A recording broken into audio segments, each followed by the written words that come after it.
So last week I did a video on the healthcare system that we have to deal with in today's world. And today is going to be part 2 of a 3-part series. Today we will be talking about healthcare and chronic disease. Stay tuned.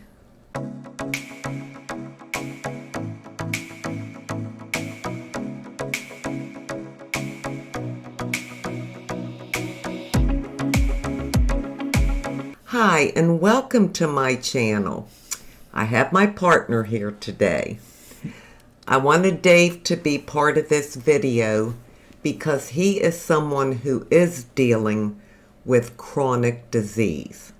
He has cancer, and I thought it would be a good idea to talk about the differences of how we're treated by doctors for just normal going to the doctor for every little thing situation, and when you have a chronic disease, and how we should view that, and what can we do, if anything, to take control of our own health. So I'm going to let Dave answer a lot of questions that I'll be asking him, since he can speak to this personally where I cannot. First, I want to thank you all so very much for your response to my first video. It was part 1. Oh my goodness, I was shocked that I'm not the only one that feels the way I do about the medical system, and about, it's all big business now, and doctors and things like that. You responded so well, and you all were so gracious in sharing your own experiences, and I appreciate that so very much. Well, now let's get on with this video. All right, Dave, you are the topic in this video. Okay. So first, we have to start off by saying Dave has advanced prostate cancer, correct? That's correct. Yes. And it was in the prostate. He had surgery. This was, 8 years ago or so. Yeah. And it was removed along with other male parts at the time. He had 7 weeks of daily radiation, and then it goes on from there. Mm-hmm. Today, currently, that cancer has now metastasized to the bone. So that's where we're going to start. And Dave, I'm going to let you start answering, and I'll shut up and quit talking. So what are your thoughts based on your experience of dealing with the medical community, the healthcare system, when you have a chronic disease such as metastatic cancer? How do you feel about it? How do you see it? Explain some of your experiences. Well, I know the experiences for each one of us is going to be a little bit different no matter what we're facing as far as the illness or a disease. I know for me that it's been an incredibly long journey. Yeah, thankfully. It's been an emotional roller coaster over the many years. Yeah. And I feel like, people talk about, I use the VA because I'm a veteran. And I know people in a lot of places talk about the VA and how bad it is and horrible. And all I can share is for myself, my care has been stellar every step of the way. I have been so surrounded by caring, concerned people that are on, I'd say, my team. I look at it as it's a team. Yes. It's not just you. It's not just your doctor. But it's a team of people who are there to help you. Yes. Well, I'm sure there are some VAs that aren't top-notch. I've heard it. Not on top of their game, and people have had bad experiences. But the one here in Charleston is just amazing. Absolutely amazing. And Yes. I love the approach they take. It's not all, you have to do all this medical stuff. They also incorporate vitamins and other things into your care for Right. your health. And don't forget, the VA is not like big business. No. It's not big healthcare corporations controlling the VA. No. So it's not about the money like it is in the general public healthcare systems that we have to deal with. Right. So they make decisions based on what they feel is best for your health, not just another way to make more money, because that's Well, not the case. And I think the other thing is with them also, which I really appreciate, is that they want my input. Yes. They're not just sitting there telling me, this is what you're going to do. Yeah. They always give me, I guess, choices, Yes. and they leave it up to me. And so that is important to me. I don't want a doctor, telling me, well, this is what you're going to do, and this is what we're going to do. Because it may not be the right choice, Right. for you as a person. And I have let them know from day one, I have I guess you call it a line in the sand, Yes. to where, I have been totally open to every treatment that I have received, and they've been great opportunities for me to get better. Mm-hmm. However, we know with cancer that, it's a, gosh, I don't know the right word for it. It's like you don't know, what's coming down the road. Well, no. Nobody ever does. Right. So, you take the treatments that you're being given, you do your homework and your research, you find out about side effects, you find out if it's something that you even choose to want to do, and then usually it lasts until it ends. Until it doesn't. Right. And then when it doesn't work, you start with a new plan. Yes. And that's one thing that I have really loved about the VA. Mm-hmm. Number one, they've given you options. Yes. And number two, when something stops working, then they know it immediately. Immediately. And they move on to see what other options are Yes. available. Yes. Unlike, with the general health care out here, Mm-hmm. if they put you on a chemotherapy or something, even if it's not working or it's bringing you down, you are declining every single day. Mm-hmm. And sick as a dog, they just continue with the treatment. They're going to give you more chemo. Well, let's extend it for 6 more months. Right. When there's no improvement. Right. If they were seeing improvement, that's one thing. But when there's no improvement, they just continue. And all that poison is just killing you and taking you down more and more. And prostate cancer is different in the sense that, they don't usually go after it with traditional chemo. Right. At least in the very beginning, and almost like as a last resort, they may consider that option. But, my chemo is a pill form, and I take it every single day. I take 4 pills a day.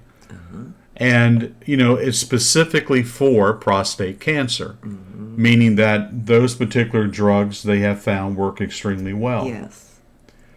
With people who have this. So I appreciate that as well, that they, don't give you just a random, whatever. Right. That they And look at it different. Dave was on a chemo drug in the pill form, and it worked beautifully for 3 years. I mean, he was just doing fantastic. Yeah, it was perfect. Yes. And then all of a sudden, it stopped working. Yeah. And that's the way that it is. And they explained that to us. Oh, absolutely. That something can work. It may work for a couple months. It could work for a couple years. But eventually, it stops working because the cancer outsmarts Yeah. the drug. Yeah. The cancer learns how to continue to grow, Yes. even if you're still taking that chemo. So when it stopped working, that was in, I think, January or February. Yep. Anyhow, They called me immediately. yes, and they wanted to try him on a different chemo pill. And they didn't know if it would work. Right. There's not a lot of options left. It's not like they have a big Right. variety. Right. I think next would be a clinical trial type drug. Possibly. But they wanted to try this. But this does have more side effects.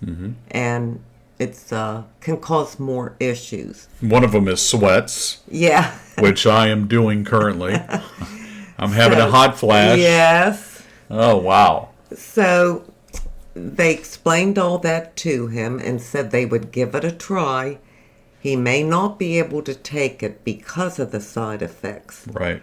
It affects your liver, so they have to closely monitor 2 of his liver enzymes. Correct. Because if they get out of range, then he won't be able to take this medication. That's correct. It also increases your sugar. Yeah, it's affected my diabetes Yes, a and lot. He has type 2 diabetes.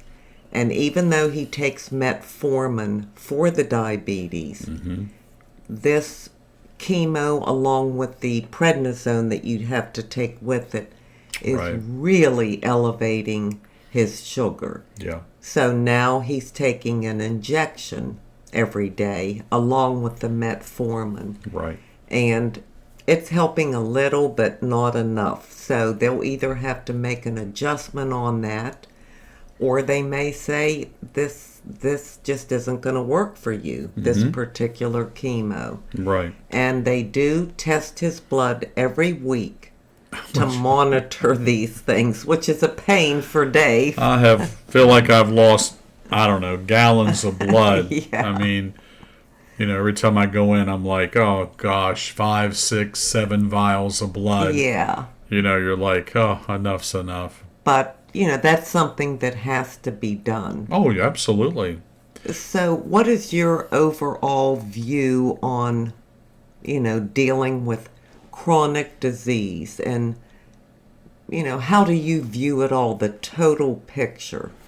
Well, I think you have to take charge and control of your own health care. You have to. Yeah.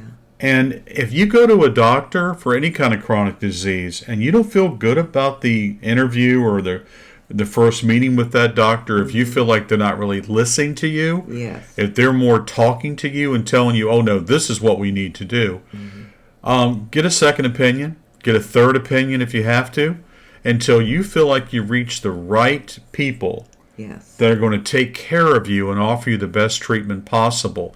But I also think I think you want to find a doctor who really, truly has your best interests at heart. And that's so hard to find Oh my gosh. out in the real world. I know. know in the VA it isn't. No. But I'm telling you, in the healthcare system Well, out we've here. seen it. We've seen it over and over and Yes. over again. And they continue with this attitude of, we're all the same. Yes. Everybody's the same. Yeah. So if you have breast cancer, if you have lung cancer, if you have skin cancer, if you have prostate cancer, whatever it is, they have like their generic concoction. Right. Well, I talked about that in my first video on healthcare from last week. I'll link that video below if you didn't see it. But they follow a protocol. Yes. And it's just step by step by step. It doesn't matter that it may or may not work for you, or you could Right. have a bad reaction. It's a certain protocol that they follow. And we're all different. None of us are the same. We're all No. unique.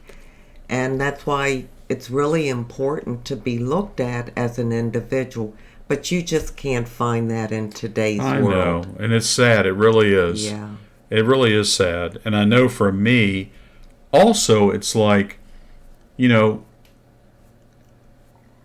I research everything. Yes, you do. You So know, do I. Boy, yeah, really, Sheila, I do. she researches everything. Everything.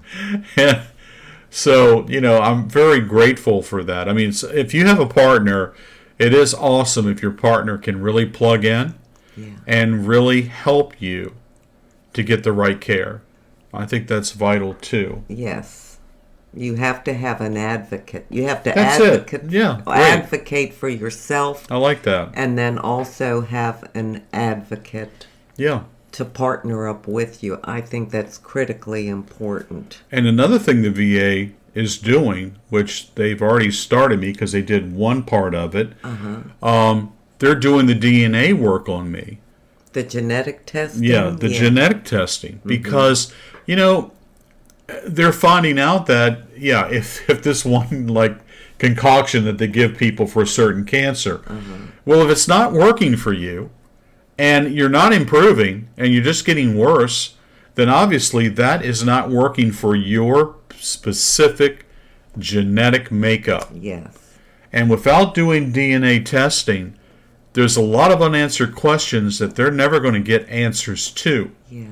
And for me, it's helpful because now they want to do all my DNA testing and then determine, use it like in a, I don't know, they call it a national pool or something, to where if there are new medications coming out on the horizon that may be a better fit for me genetically, then they can put me in for trials. Right, because they are going to do a liquid biopsy, whatever that is. I have no idea. But they're going to do that, I think, May 16th. Right. So that they will know what clinical trials he would qualify for. What may work for him. And so that will be helpful to know that in advance in case this medication just you can't stay on it due to the side effects and everything. Exactly. But none of us know what we would do if we had cancer. You never do until you have cancer. I would figure it would be that way. You never do. But I think you have to get to a point where you have a red line drawn. And I do. And I know that you do. I do. I'll use my sister as an example. Oh my gosh. She died in July from... It was skin cancer, malignant melanoma. And she was receiving treatments, the chemo and everything. But she went down, down, down, and never rebounded. No. And that, to me, would be my guide as to when it is to say enough is enough. If you maybe have stage 1 or stage 2 cancer and they can try a treatment and maybe you can rebound and go into remission for a couple years or whatever. Right. That's great. But if you're continuing to go down like my sister did, it would be time to stop for me. Yes. Right. What was the point? She lost so much weight and it never stopped. She went down, down, down. Never even had an opportunity to gain 1 or 2 pounds for a month or two. It was always a constant loss. Yep. And not being able to eat and having no appetite. And that just drug on and on. And it just... She was miserable. Yeah, it just tore her down. Yeah. And quality of life... Was zero. Was zero for her, but zero. I know you've talked about you want quality of life. Well, absolutely. I mean, again, if you're going to be here, you want to live a life full of quality. I mean, you want to be able to go and at least do the things that you normally do. You do not want to feel sick and throwing up every single day. And bedridden.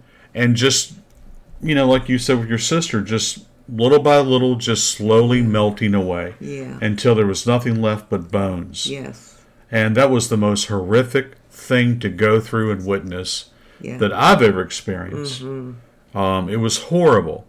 Yes. And so I did. I've drawn my line in the sand because I want a quality life.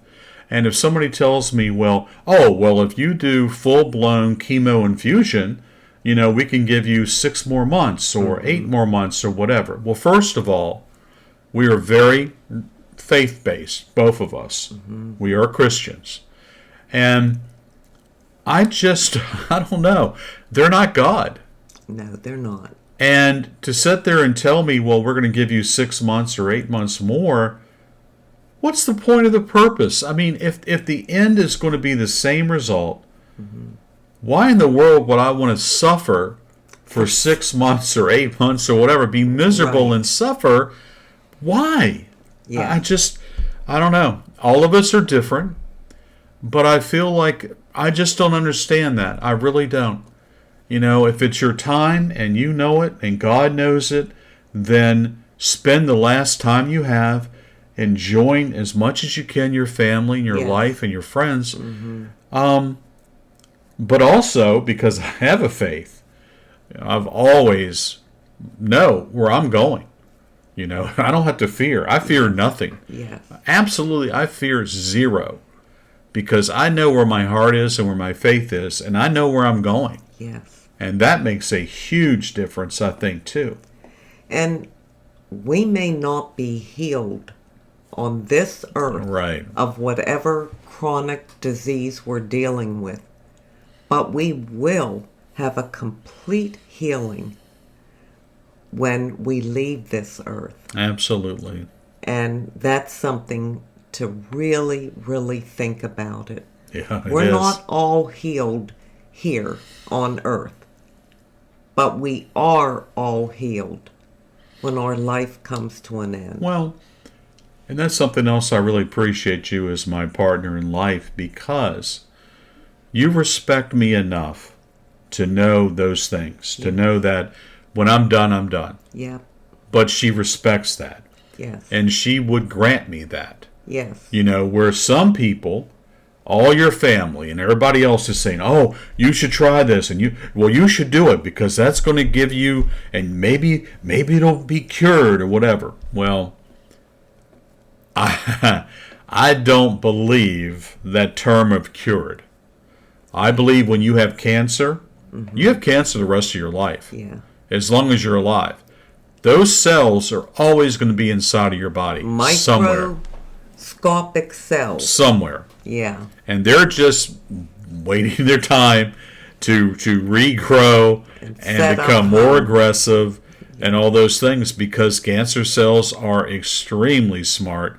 Yes. And they know how to continue on. And I do. I mean, I do respect each person's personal decision. Absolutely. And I definitely respect Dave's when he says, no, I'm not doing that. If they say this isn't working and, we don't have anything else except whatever it may be, and he does not want to do that, then I am in complete agreement with him. Because we all have to make our own decisions and respect that decision. Absolutely. And we all have an end date. Yeah. We're all going to die from something. We are not in control. The doctors are not in control. Only God is in control. Absolutely. And that's the only way to look at it for me. And there are many other chronic diseases that people live with. Type 1 diabetes is chronic. Lupus is chronic. I mean, the list goes on. And there are some life-saving drugs, like insulin for a type 1 diabetic is life-saving. And one of my beautiful subscribers shared with me that she had a kidney transplant, so she has to take those anti-rejection drugs, which is a lifesaver for her. That's perfectly understandable, and I mean, you'd be foolish not to do that. Right. But you have to come to know your own body, take charge of your own health, and go from there. Right, but please too, don't just listen and just blindly follow somebody about your life, your health care.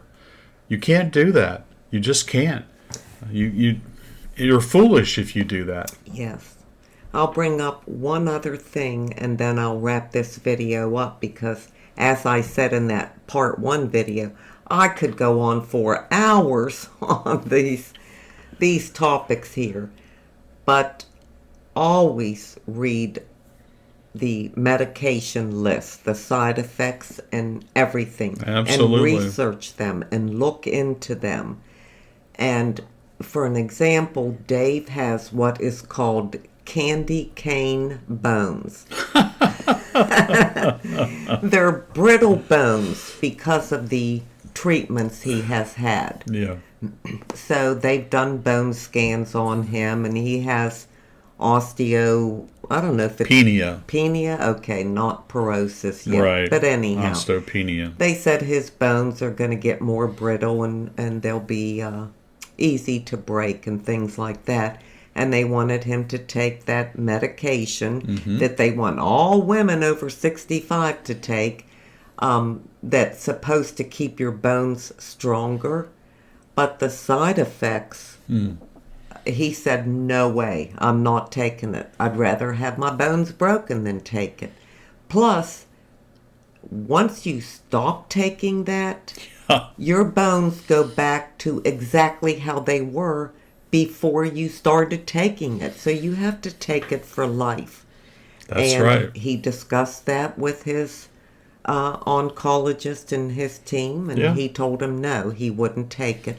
And there were some other medications that they've suggested that he take, and he refused. He said, no, I'm not willing to take that. And they respect that. They do. They always have. Yes. They never disagree with me or argued with me or whatever. And that's something I really appreciate. Absolutely. It's important. Yes. Well, Dave, I can't thank you enough for doing this video. I know, you have to be pretty vulnerable to talk about, your own health and share where you're at. But you're a very transparent and upfront person, and I love that about you. He talks to the grandkids. They know everything, every test, everything. Yeah. Because he's very open. No secrets. No secrets. No, because you have to face it. You sure do. And share it, and that has really worked. So I will be doing my part 3 this Friday.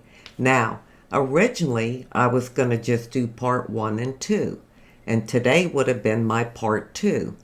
But because I wanted to address chronic disease and situations like Dave has and many other people have, I thought, well, I'll make this part 2 and I'll do my part 3 on Friday.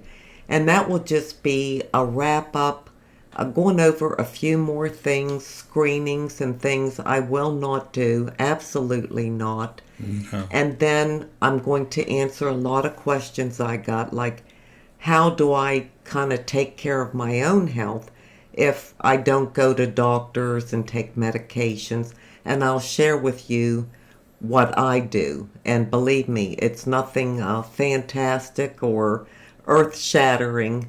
It's just, I'm so determined I will not get caught up in that medical trap, that I just do whatever I have to do to stay away from it. So we'll discuss that on Friday for part 3. And I thank you so much. But I would never leave you without leaving an inside beauty tip. And because Dave is my guest and my beloved, I will let him give the inside beauty tip.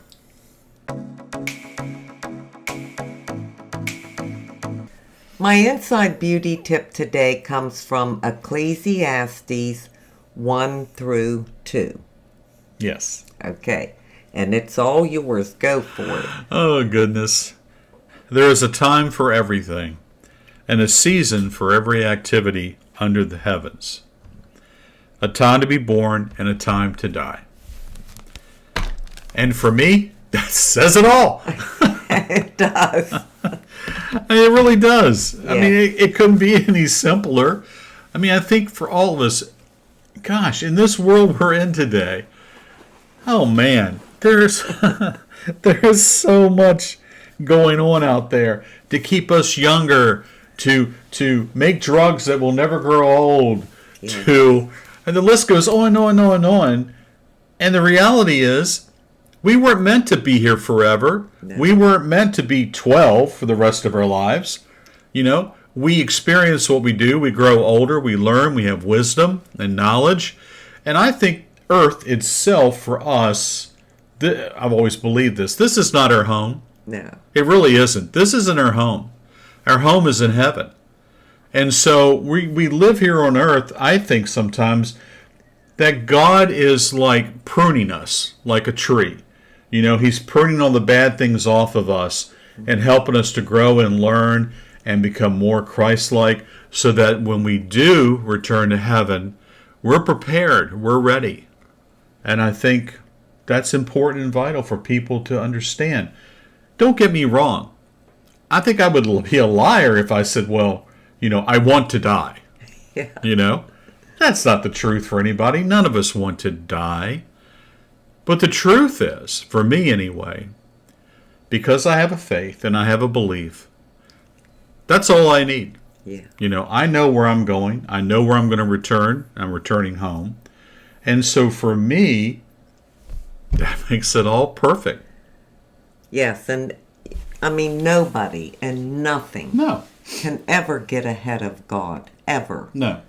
You know, like you said, you know, all these drugs and pills that we're going to live longer, extend our lives, look younger, and all this stuff. Oh my gosh. No, we have a time to die.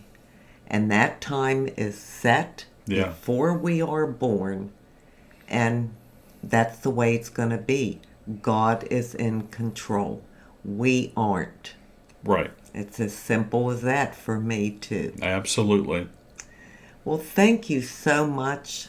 You're welcome. Doing the beauty tip and just for being here. You're welcome, sweetheart. I really appreciate it and adding to this conversation because, as I said, I got so many comments on that first video and I just was blown away by what people shared and how they feel. And, you know, we have more in common than we don't. Yes. And that was amazing to find out. And you all helped me by what you shared in your comments.